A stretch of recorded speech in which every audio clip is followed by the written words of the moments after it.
Hey, what's up, guys, and welcome to another episode of Game Script. This is the Thanksgiving game between the Seattle Seahawks and the San Francisco 49ers. We have a 43.5-point total with Seattle as 7-point home dogs.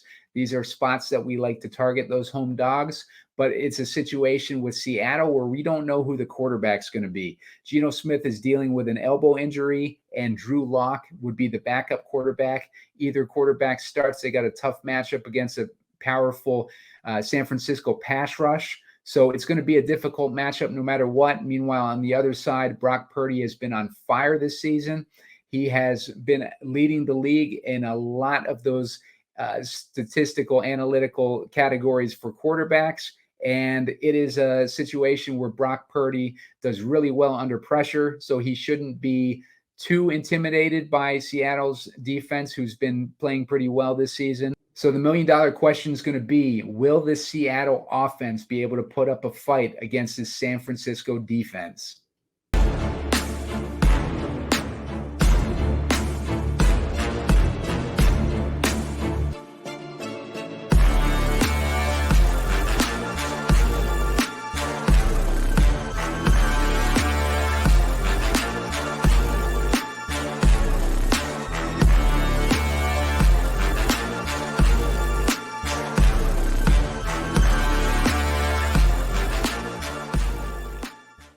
Hey, what's up, guys? Simon Edwards at Pumacom here with Heat Seeker Sports, and you're watching Game Script. This is a special Thanksgiving edition of Game Script. We're going to be looking at the San Francisco versus Seattle game. This is the night game on Thanksgiving, looking at a 43.5-point total with Seattle as 7-point underdogs.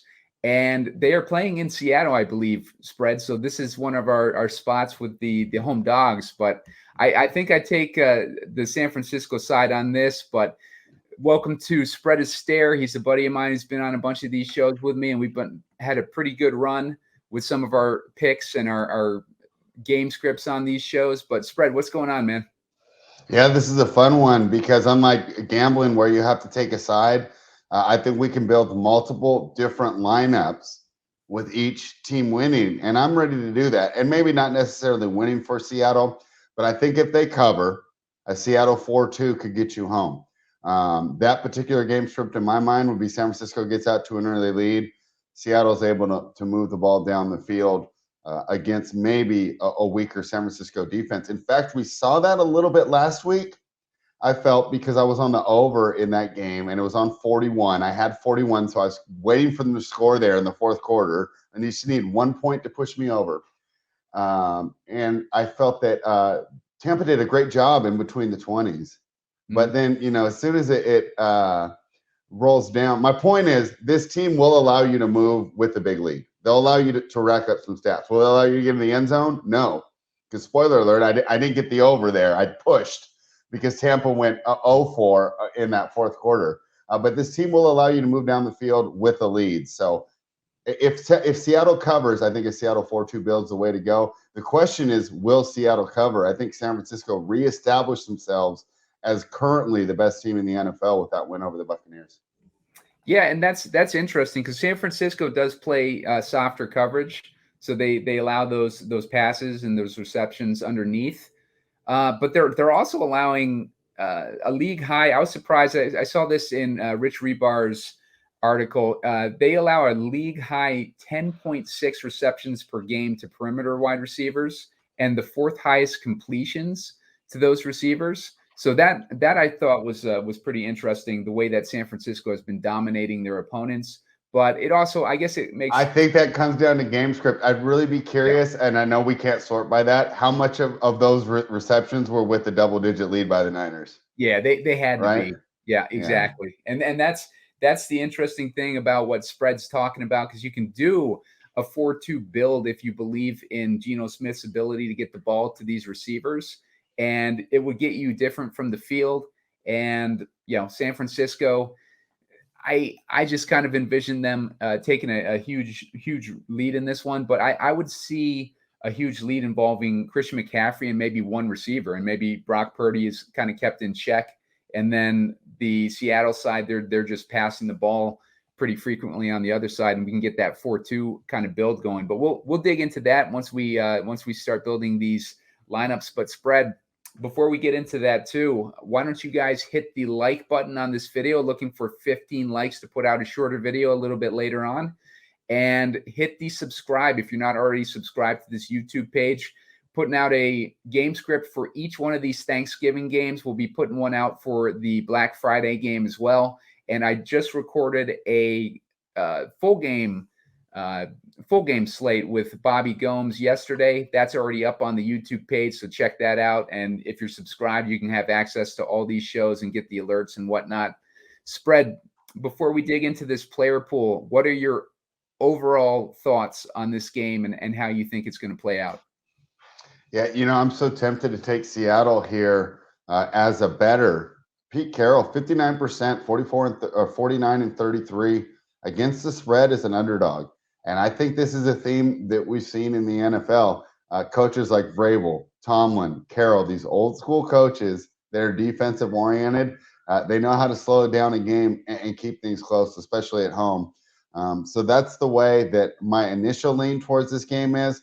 But like I said, the problem is you're going against the best team in the league, in my opinion. I know that Philadelphia made a statement, and made their claim on Monday night at the best team in the league. So the problem is sometimes, these trends are fun, but simply the Niners might simply be too good. This is also a rivalry that we've seen a lot, of course, in the early 2010s, right? Arguably the best rivalry in football, Legion and Boom going against Crabtree. So there should be a lot of emotion out on the field too. I think there's some fun ways to attack this. And like I said, I'm going to have both builds in there. I'll have a 5-1 Niners, I'll have some 4-2 Seahawks. I think there's great ways to approach this. Yeah, and to that Seattle point too, the last time I came on here all confident about San Francisco pulling off the win, it was in that Minnesota game. And Minnesota showed that no matter how confident you are on one side of the game, the underdog can pull it off, especially if they're playing at home. And just to give an illustration of the last several years of Seattle versus San Francisco, last year, San Francisco won both of those games, but prior to that, Seattle had won 4 straight against San Francisco. So that kind of gives you an idea of what the rivalry is like between these two division rivals. And yeah, Spread, let's dig into looking at this player pool and see what we like here. All right. You want to start? Let's start with the Niners build. Okay. And I think that should be chalky. That'll be fine. And I think that'll give us an idea of the best way to go.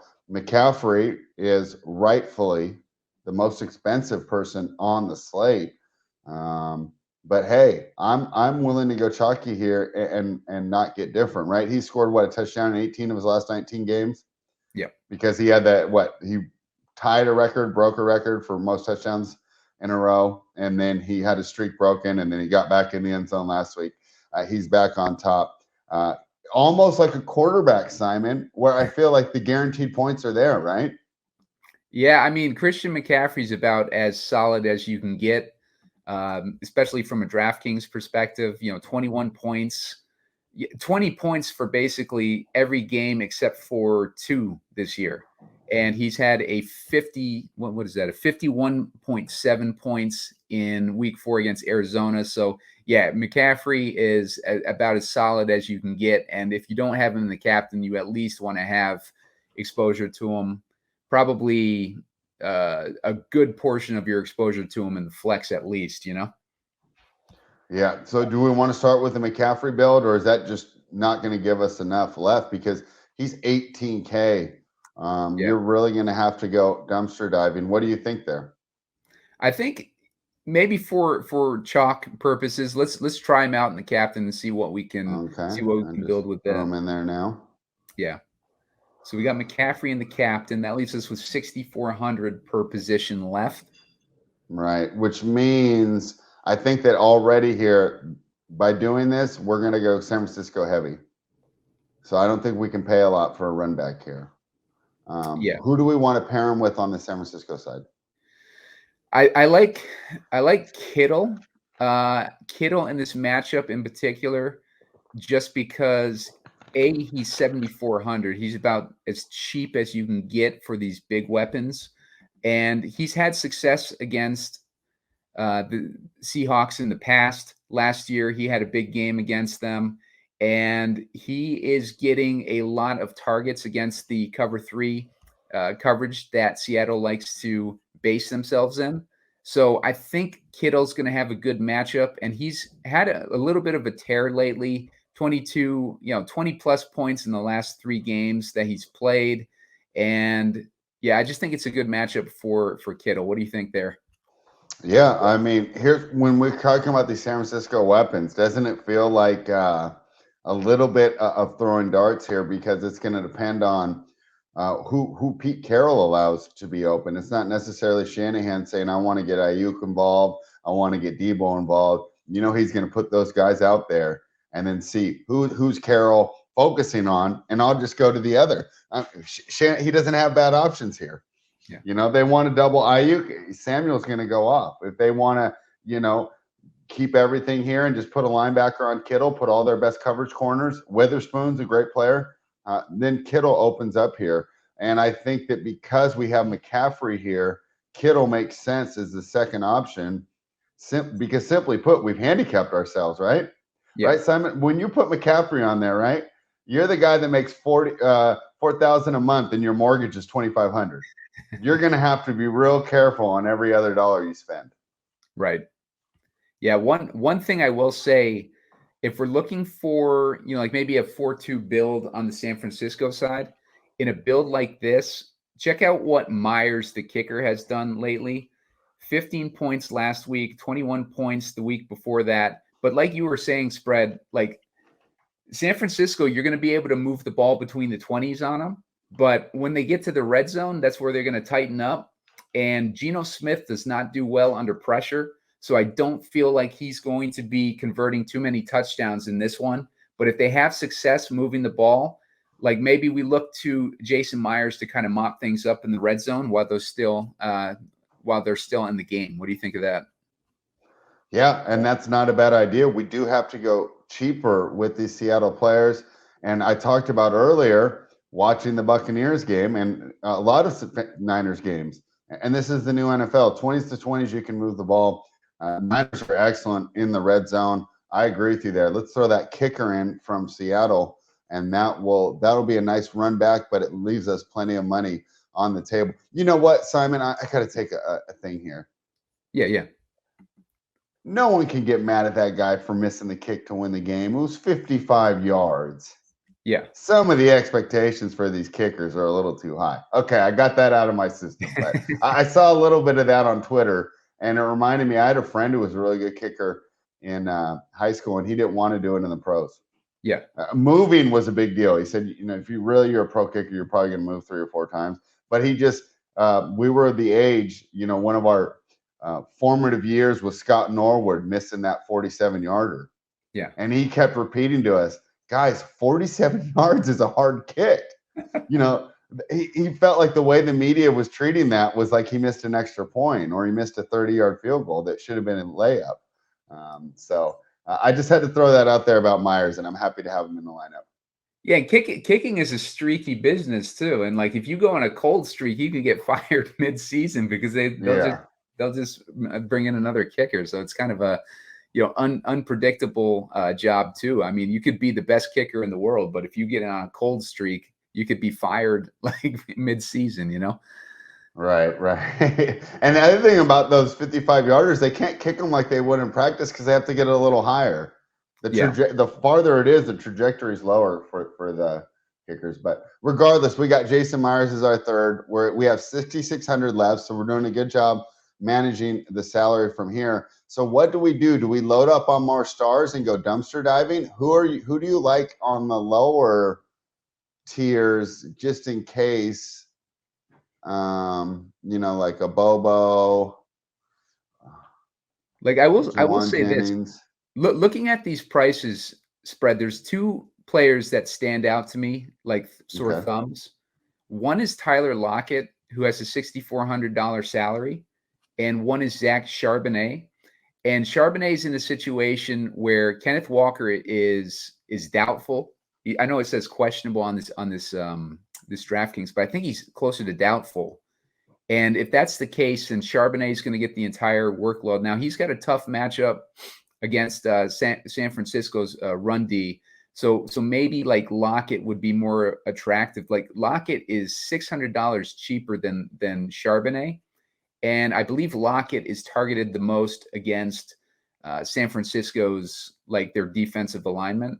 What do you think of that? Like adding a cheap Tyler Lockett into this lineup. Maybe he's the guy that Geno has to rely on as his go-to.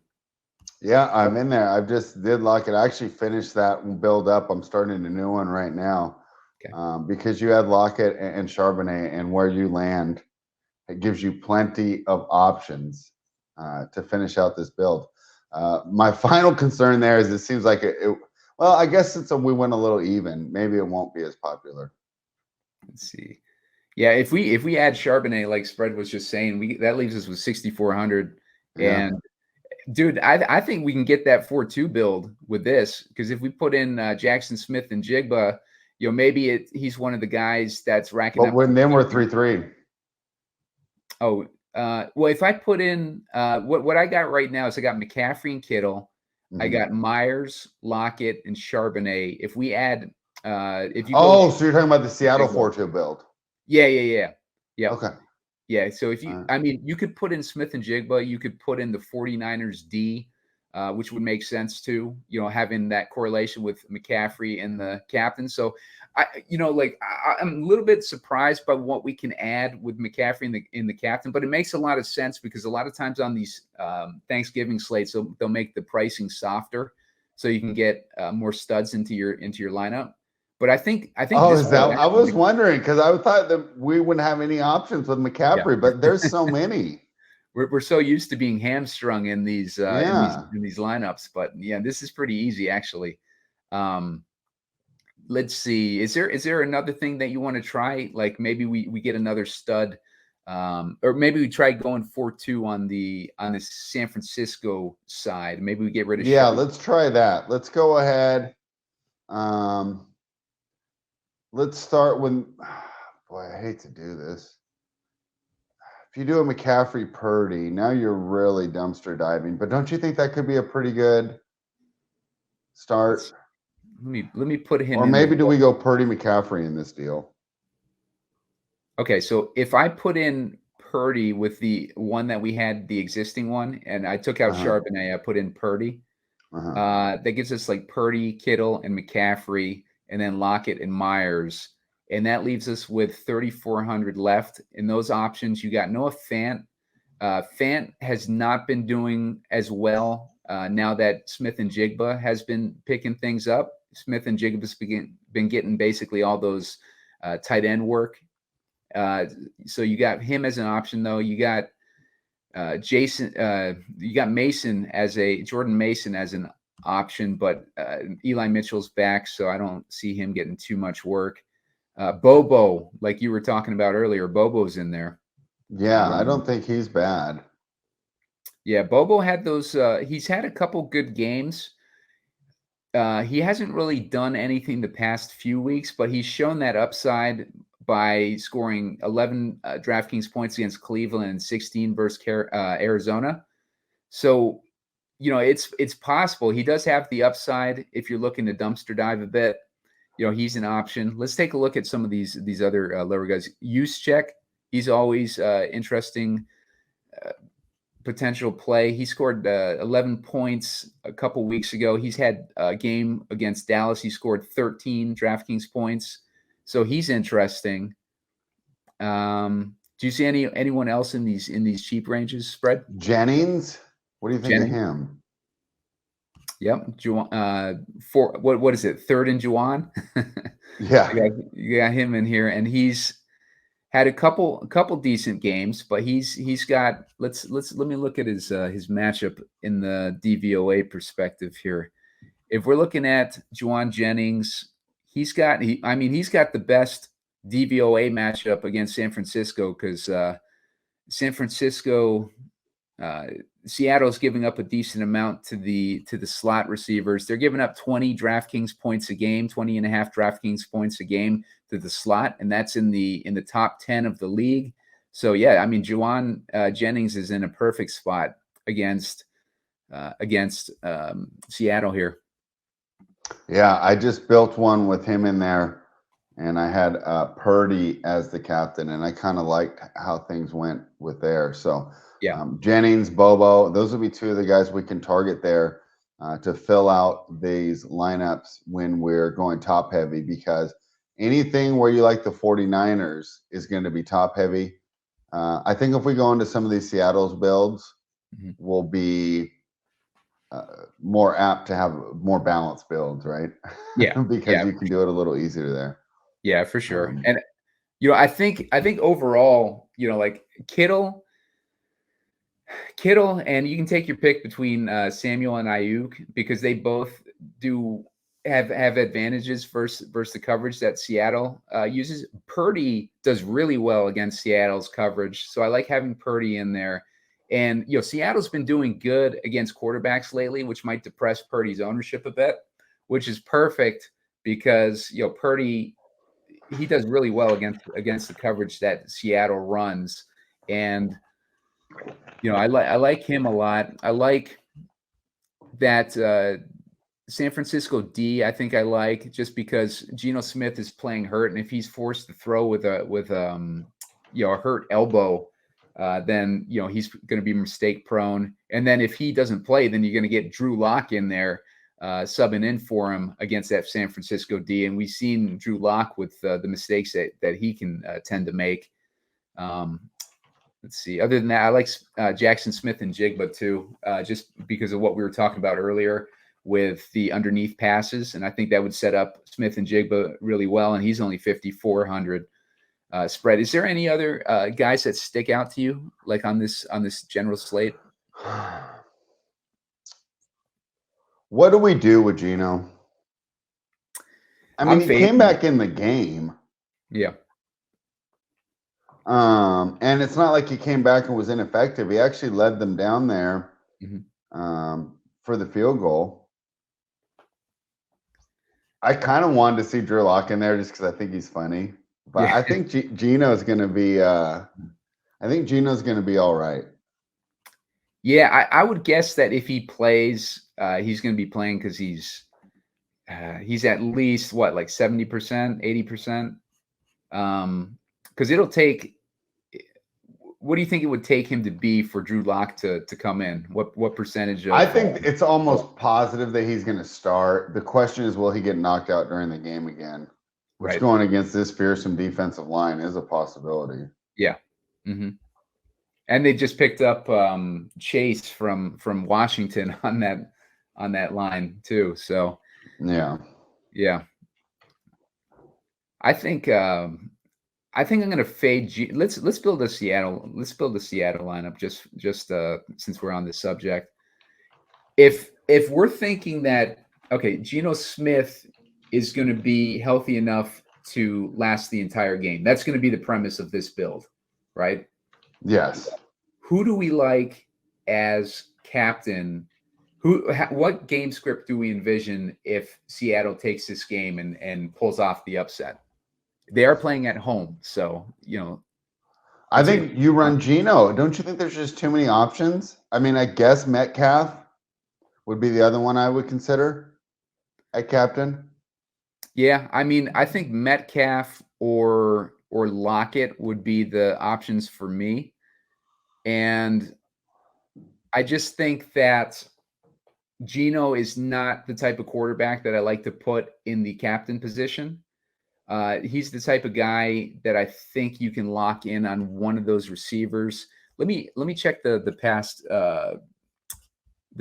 game logs to see if he's had any weeks where both those receivers were in the optimal. So we got, let's see, Jaxon Smith-Njigba and Bobo were both in the optimal in week 7. We got Tyler Lockett and Smith-Njigba were both in it in week 8.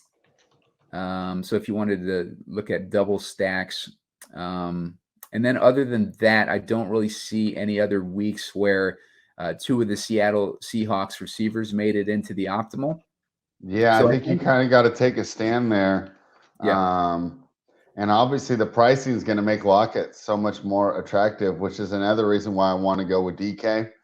Yeah. Doesn't it feel like it's kind of a flip? We talked about this in best ball, and it was the reason why we liked Lockett so much, right? We were drafting DK around 30 and Lockett around 65. And we're saying they have similar upside. But here, what we're trying to get different, let's have some fun, and let's start with the DK captain. Oh, wait. Yeah, you put DK in the captain right now, right? Okay, so let's start with the DK captain, see where that goes. So this is a Seahawks win the game script. We'll throw some Geno in there second. Okay. I don't think Walker is going to have a big role. I had the Rams in that game. Yeah. Okay, so as smart as I'd like to claim that I am when it comes to betting, there was some luck involved in me cashing that money line ticket. But I'll tell you what, I was still able to buy a steak dinner. The waiter didn't say, "Hey, you got lucky on this money you won." You know, it's still great. But I noticed that Charbonnet was so much more involved there in the second half, and in fact, in the game when Geno was driving down the field there towards the end, he gives him a good dump off option. Now, me personally, I think that Kenneth Walker is extremely good. So I do think that Charbonnet's a bit of a downgrade, but I think when you compare him with the rest of the league, he's above average. I wouldn't say he's your replacement. In my mind, Miles Sanders, you talk about wins above replacement, that's Miles Sanders, right? I got Charbonnet a little better than that. So I'm fine. Let's put Charbonnet in here third. Okay. And now we got 7K left. We're going to need to run it back with some Niners. So, okay, Christian McCaffrey, I think Christian McCaffrey is like the plug and play in this one, because I think and play run back. Yeah, I think he can. He gets so much volume that I think he can get there even with the team. He's matchup proof. Even if the Niners are down 21-0, they'll just dump it off to him. So it's not like a normal running back. For example, you roster Derrick Henry, you need the Titans to have a lead. Yeah. You know, you don't need the Niners to have a lead for McCaffrey to be effective here. So I completely agree. That gives us 9K. I think on this script we should go Seahawks defense. Seahawks D. Okay. I mean, they're going to have to make a play to keep up with this offense. Yeah, I think so too. Yep. Yeah. And then really the final spot will be the 49ers or two kickers. Yeah. That would make a lot of sense. That puts us in. I think Moody might be the better option there. I know, like on a run back. Yeah, because San Francisco is going to score. You know, like they're going to score. It's just a matter of, touchdowns or field goals. And if we have the defense of Seattle, like they're having some success, maybe they're winning the field position, and Seattle is just preventing the touchdowns, and Moody is coming in and kicking the field goals. And envisioning San Francisco having no trouble like moving the ball, but having trouble scoring, like Moody would make a lot of sense in a situation like that. And if we look at some of the past scores in these games, 21-13 and 27-7 were the last year's scores. Year prior to that, Seattle won 30-23 and 28-21. So you get a mix. You get a mix of high scores and low scores in these games. But if we're picking a lower scoring game, I would think that maybe Moody would be the guy to plug in here. Yeah, it's funny. I feel like the kickers are the blackjack or the table games where you need some luck there. Yeah. You can handicap it all you want, but it just feels like the kickers is that roll of the dice, the randomness. Perfect example was the last what was it? A couple showdown, like Lutz. When Lutz went off in that game, I wanted to put him in my video where I do the top 4 picks. I had Lutz. I had his picture picked out. I was ready to cut it out in Photoshop and put it in. And then I said, you know what? Like I'm gonna like I don't want to go with a kicker in one of these videos. I left him out. And then in my lineups, I ended up putting in the opposing kicker the opposing kicker didn't do anything, and Lutz ended up going off. It felt like an idiot, like skipping him in that video. But it's like you said, man, it's like complete crapshoot with kickers. Like you can envision a kicker game, and then the kicker that you picked is the guy who doesn't do anything, and meanwhile the kicker on the opposing team is getting like 5 or 6 field goals, you know? Yeah, so the kicker is the crapshoot there. So if you love this lineup, I would run it with both. Yeah. Right. I'm going to run one with Moody and one with Myers. Yeah. Yeah. Or you could take out the Seattle defense and run both kickers, actually, I think. Oh, wait, no, you can't do that. Never mind. Yeah, Seattle defense is the only one. Yeah, I like having Seattle defense in there if we're building a you're right. Seattle cover script. It seems like they're going to have to do something. I just can't see the Seahawks going blow for blow with this high-powered Niners offense. It's without getting some help. It was funny. I bet on the Steelers last Sunday, Simon, and I almost wanted Cleveland to have the ball because I felt like we had a better chance to score. When you're going against these elite defenses like the Niners have, you need some help there from your defense. So that's why I really like Seattle defense in a Seattle game script build. And in fact, I think that we need to start looking at making the Niners defense more of a mainstay in some of these lineups. Now that I'm thinking through this game, right, Simon? Yeah. I think if so Geno's too. not 100%, they could have a field day. And if Drew Lock ends up in there, I mean, you already got one pick for sure. It's win-win. As much as I like the kid, right? Right. Yep. It's win-win. Like for San Francisco's defense, they're basically game script proof in this, given the situation. But yeah, I mean, I think that they're going to tee up on Geno and Geno's performance under pressure. He's not good under pressure. I've been targeting defenses against these quarterbacks who do not do well versus pressure like all season. And I'd say more times than not, they've hit. And we've gotten a few pick sixes in there too. And I could see easily San Francisco getting a pick 6 in this matchup. Yeah, I think this. All right, so are we done with the Seattle build? Let's build a Niners defense captain. Okay. Right, okay. We just talked it up. Yeah. And how much money is that going to give us to jam in all these skill players? Gives us 8,400 per position. I got to reset here. I don't know why it just doesn't pull up that one contest that I enter over and over again. Yeah. In the lobby at the top. Like I got to scroll through every single time to find it. All right, so we got Niners defense, then you threw in McCaffrey, and with Niners defense, we can afford them all, right? Yeah. So we go Niners, then let's go McCaffrey, Purdy, Deebo or Aiyuk. What do you think? I would lean Deebo just because it's a significant discount, and we're going to start to hit a little bit of trouble with our salary in a minute here. Like. We're really not that bad. So we throw Deebo in there, right? Yeah. If we play, we can do whatever we want now. This is a great start. Simon, this might be my template. Yeah, because you either throw in another stud and dumpster dive at the bottom, or you can go balanced. I mean, you can get Kittle in here. He's cheap, and then it leaves you with 4,800. But I think we need to get a decent at least one of these Metcalf, Lockett, or Charbonnet in this lineup. Unless you think who of the three, who's the ultimate run back? I say we throw Charbonnet out. Okay. So it's either Metcalf or Lockett. I feel like we have the money, but I guess I don't know. I say Lockett. Okay. I kind of something's like leaning me towards Lockett in this matchup. I don't know if it's like something that I've heard in the past about like these San Francisco's defense or Lockett like against this coverage, but I like Lockett for some reason this week. All right, and then you land on essentially a kicker again, unless you want to go JSN. Yeah. I think it's a good, just a good spot. This is a fun start. I'm building so much off those top 3. I'm gonna build another one with Aiyuk right now.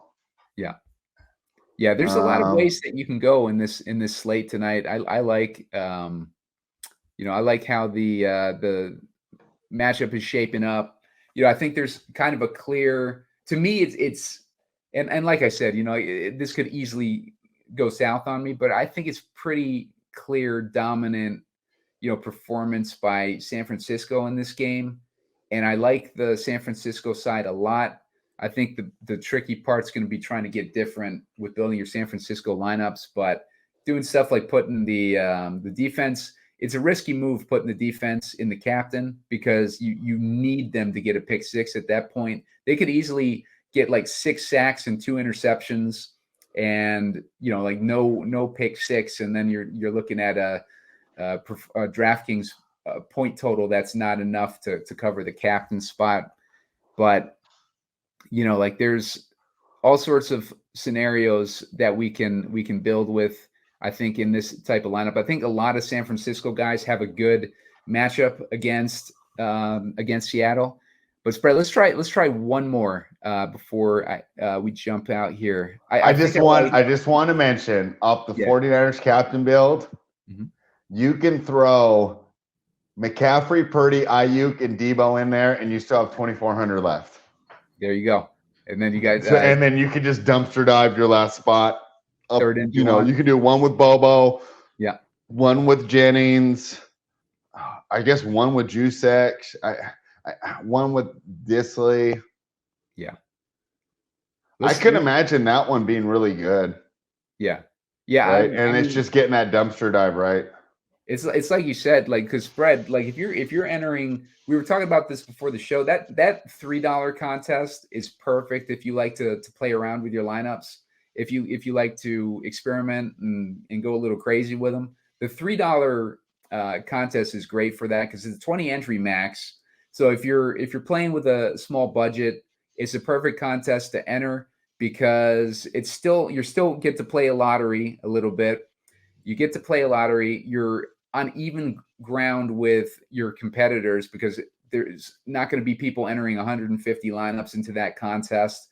So you can just keep doing what Spread does. Like Spread throughout this show, like he's building lineups and plugging them into that $3 contest. And, you can get creative with it and you see a direction that you like, and then you just plug that one in and then you swap out a guy or two and plug that one in. And there's just so many different directions that you can go. And it's a 20 max. So you can get 20 lineups in there pretty easily.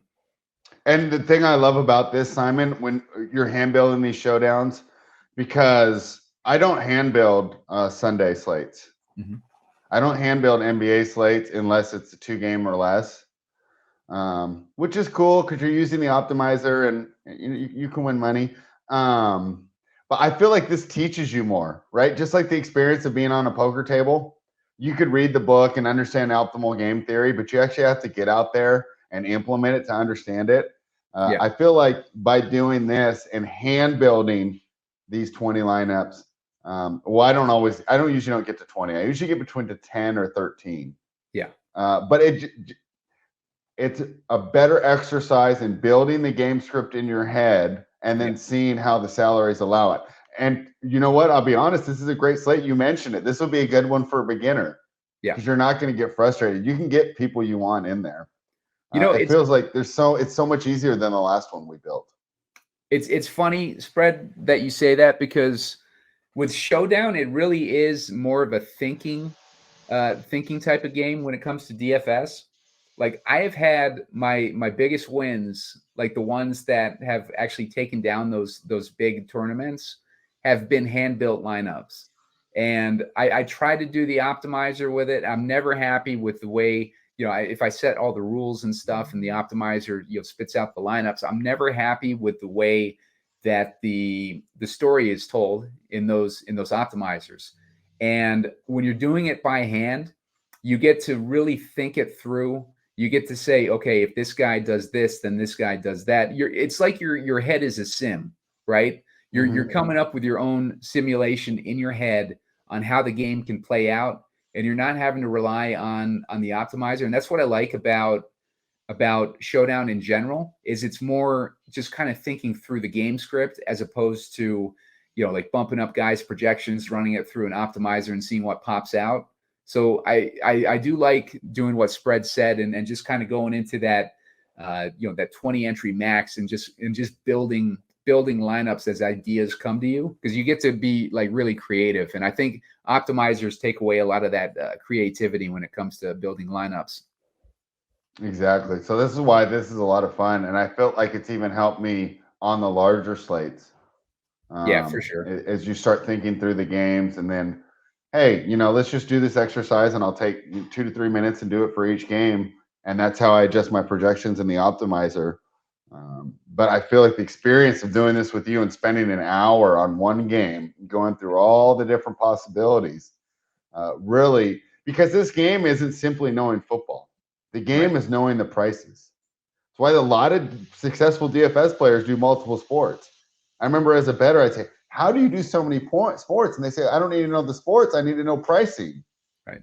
Oh, okay. Well, pricing's the same on every single one, right?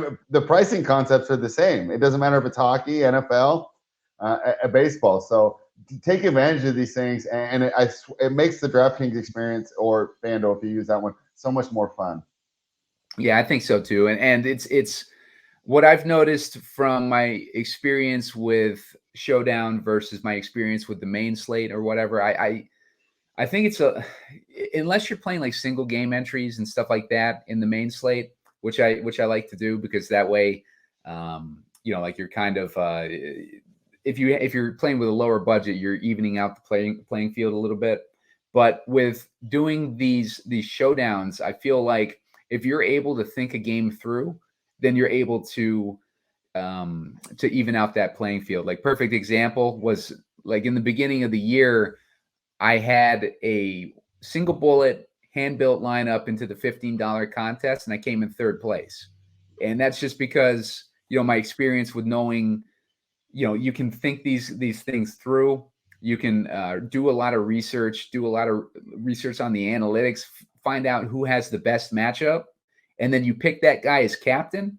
And then from there, you're really just building your entire lineup based on who you picked as a captain. You're envisioning a scenario where, how does this guy end up as the highest scoring player on this slate? So that's really what you gotta kind of train yourself to do when you're doing these.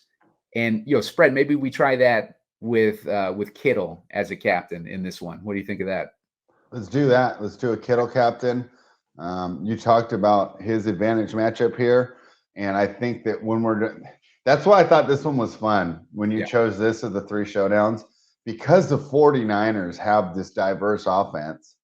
We're not necessarily locked in, whereas, if we did the Detroit Green Bay game, right, Amon-Ra just sticks out like a sore thumb, right? Or you go to the second game and you're going to have Dak and CD in there, right? But I don't feel like there's any free squares in this slate, which makes it so much fun. Yeah, I agree. And there's no free squares, but it's also, like the pricing is in a way where you can get more than we normally are able to get into these. And that's probably another reason why this one's fun. Yeah, exactly. Like, we can put in, like, we can come up with an idea for a game script, basically, and we're not constrained by the salary in this. Like, so if you have a vision for how the game's going to play out, a lot of times, like, you'll end up with that last spot and you're like $200 short, and it's like, God, and you have to take out a guy that you really wanted in there. But with this particular game, like, I don't feel like we're going to be that type of constraint yet. Like, let's put maybe we put Purdy in there too, Spread. I think if you put Kittle, you have to play Purdy. Yeah. Then I think McCaffrey might be the only free square in this one. Yeah. Let's just throw him in again. Mm-hmm. And now you have some interesting options, that's for sure. Yeah.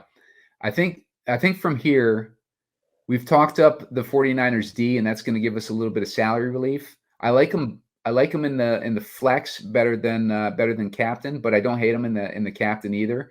Just based on what we were talking about earlier, because it's a situation like we said, where you're either going to be up against Geno for the entire game, less than 100% Geno for the entire game, or you're going to be up between a split of Geno and Drew Lock.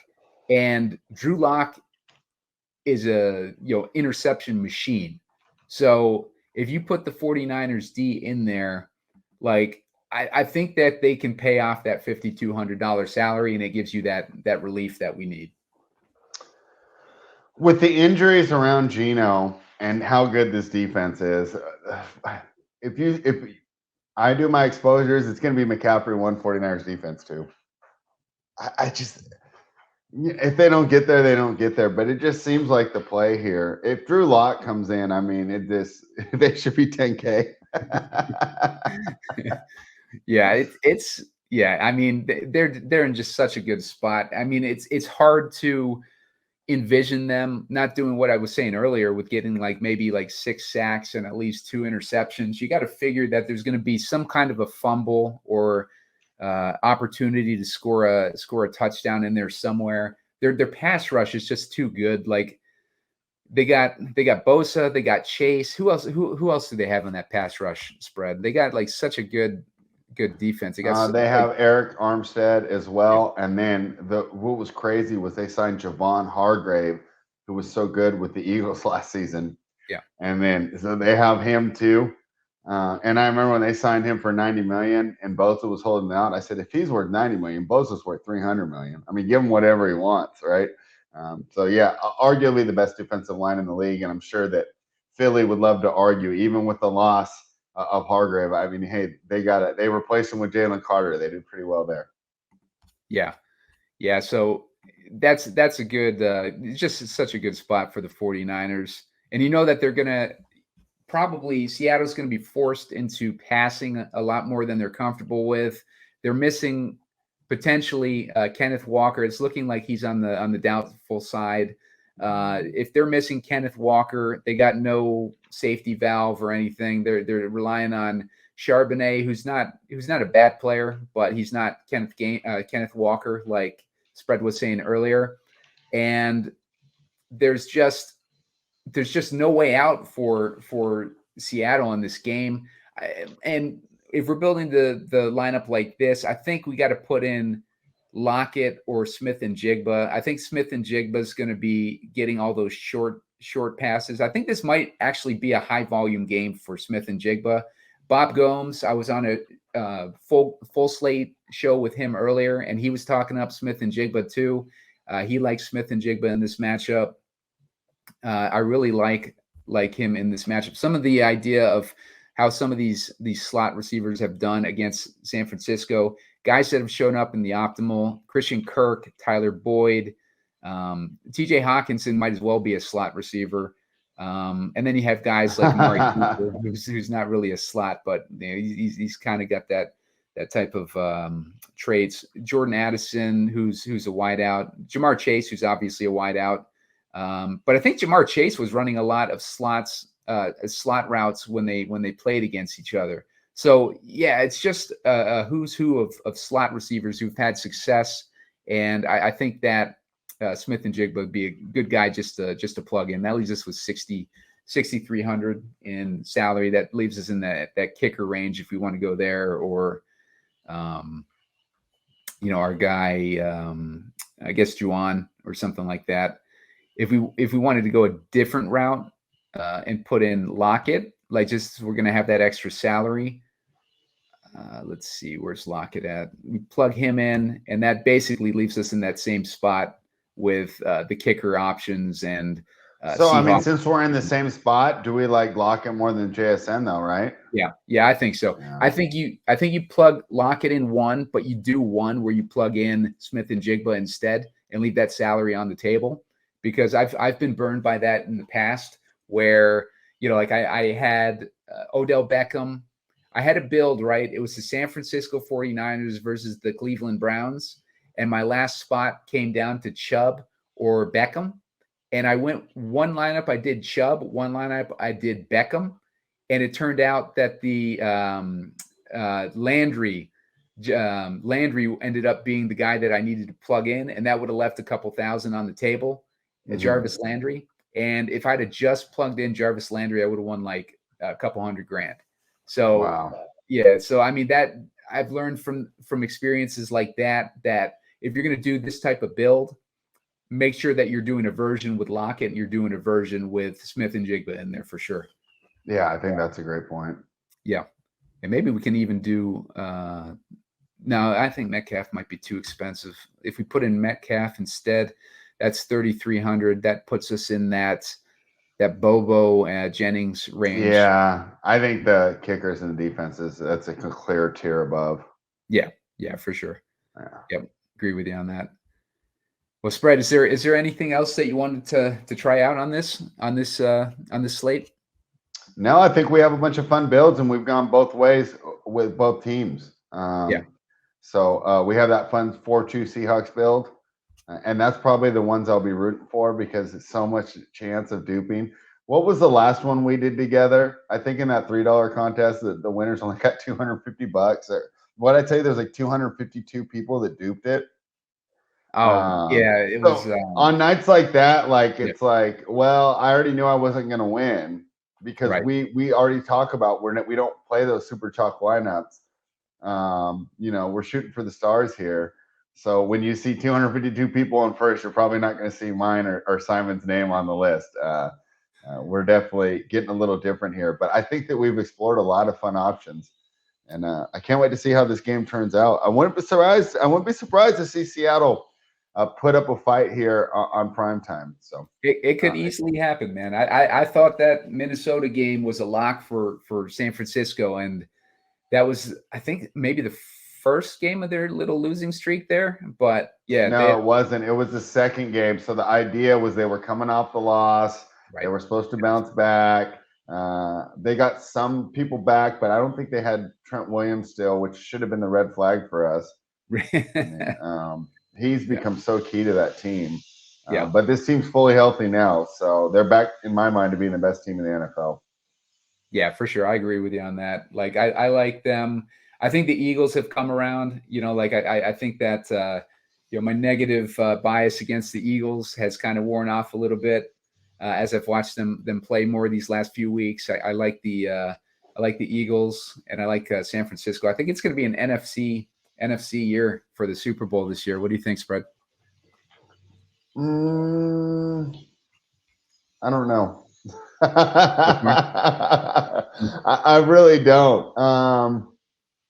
Here's the deal. I feel like if the 49ers get hurt, it's the AFC year. Yeah, that makes sense. I know we like the Eagles. Right.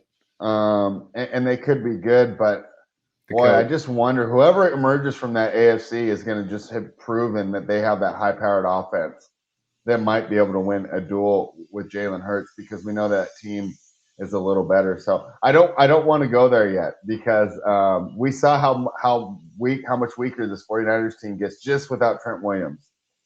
He is a little older, and probably the most impactful when it comes to Super Bowl odds, the most impactful offensive lineman in the league. Yeah, that makes sense. We saw Purdy without him for a couple weeks there, and they were a disaster.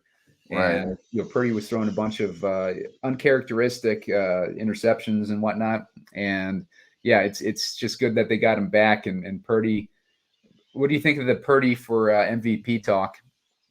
No, but I think he's a better player than we give him credit for. Yeah, I think I saw a tweet. I can't remember who it's from. It's from one of the San Francisco beat writers, I believe. Purdy is number 1 in QBR in the league. QBR, QB rating, completion percentage, touchdown percentage, passing success rate, yards per attempt, net yards per attempt, yards per completion, passer rating under pressure, and yards per attempt under pressure. So, I mean, I think that's a pretty crazy list for Mr. Irrelevant. Yeah, I think he's a great player. My only argument to that, as far as the MVP, it's pretty easy to be yards and attempt when you have like 2 of the best yak guys in Deebo and McCaffrey, to where every dump off has the potential to be a 10 to 15 yard gain. Not trying to take anything from him, but I feel that other players are actually carrying their teams, while Purdy is just playing his role perfectly. Yeah, that makes sense. Yeah, if you're looking from perspective of guy kind of overcoming the odds and stuff like that, I think it would make sense for like a Mahomes lean with the trash pile that he's working with. Yeah. It's just insane. But yeah, makes a lot of sense. But Spread, good talking to you on this slate. Hope you have a good Thanksgiving. I hope you're playing these showdowns on all these games, man. I'm going to be putting out shows for each one of these games, a game script for each one.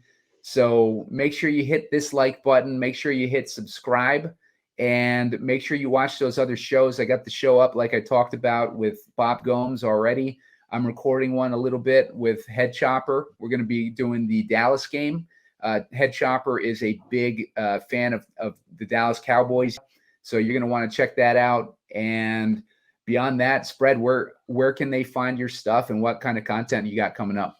At Spread Astaire, we're still doing the NBA rundown at Monday through Friday. Tyler and I have been on fire.